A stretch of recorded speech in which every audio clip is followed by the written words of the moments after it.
There's a show coming on tomorrow night, or tonight, or hell, whenever you see this. It's called Southern Charm. It's coming on Bravo. It's about a bunch of rich kids here in Charleston who, they don't give a fuck about the poor man. They're all rich kids, you know, and they've always had everything always given to them, you know. And a lot of people in Charleston say they don't like the idea of that show because it's making Charleston look bad. Well, number one, you can't make Charleston look no worse. Remember, we got Joe Riley as mayor in Charleston. You can't make things look no worse than that little mealy mouth motherfucker does. Mayor Riley's been a joke for years, but I don't care about Joe Riley. What I care about is they have a guy on that show named Thomas Ravenel. Thomas Ravenel comes from a prominent family. Thomas Ravenel's father is one of the best things that ever happened to South Carolina. Mr. Arthur is a good man. He's done so much for South Carolina, for Charleston in particular, but South Carolina all in total. Our big bridge here is named Arthur Ravenel, you know. But the apple didn't fall too close to the tree. In fact, the apple, when it fell out the tree, it rotted, bruised, everything in one before it even hit the ground. Thomas Ravenel was our state treasurer. He won because of name recognition. He's a Ravenel. He'd be good in public office. Well, come to find out, he was a drug head. And they busted him. And he had to resign as state treasurer. And he went to prison. But he didn't stay too long in prison. Why? Because he ratted everybody out. He's a rat. He's a cheese eater. Instead of just doing his time like he should have done, he dropped a dime on everybody involved. He came out of prison. I'm a changed man. They got this broad here, man. Her name's Tara Savacious. She's a talk show host in the mornings on WTMA. He's been on there numerous times.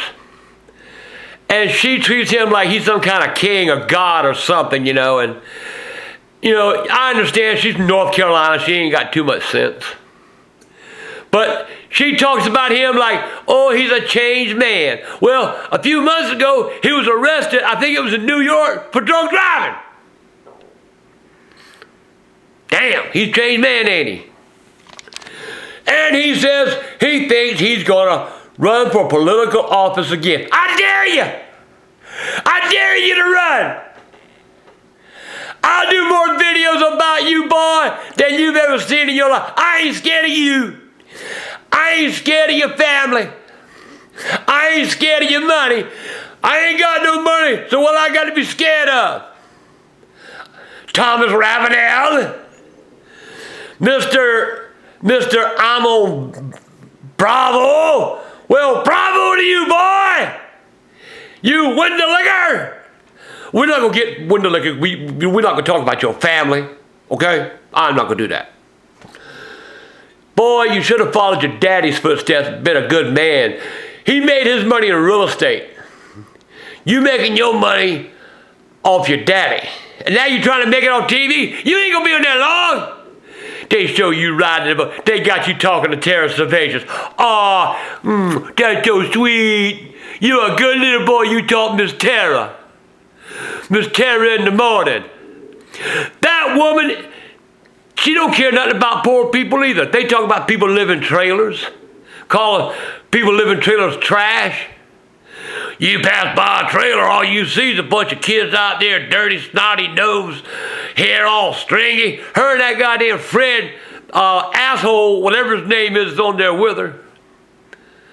See, you know, they got the elite here.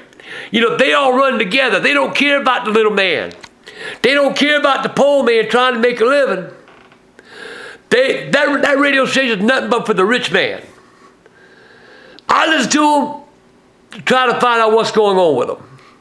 I listen to about 30, 45 minutes and I get sick to my stomach, go throw up, and then I listen to something else for the rest of the day. But Thomas Ravenel, I wish you luck in your endeavor on your show. But the sooner they get rid of you, the better off they're going to be. Mr. Ravenel, I hate to say this, but when Thomas was coming out your dick, you should have choked that motherfucker. Or pulled out, let it go somewhere else or something, because you wasted it. Now, I know you ain't going to like this, Thomas. I know you're going to hear about it because we both in Charleston.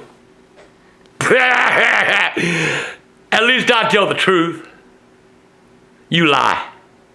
So you go get on your little polo pony and you ride all over with your little hat and hit your little balls everywhere, you know, and you get on your little boat and you run up and down the creeks and you get in front of the camera and you go sell Miss Terror show and you talk your lies and your trash. But you go run for the government again? A state office? I'll see you in hell first. Bye, Thomas. Good luck.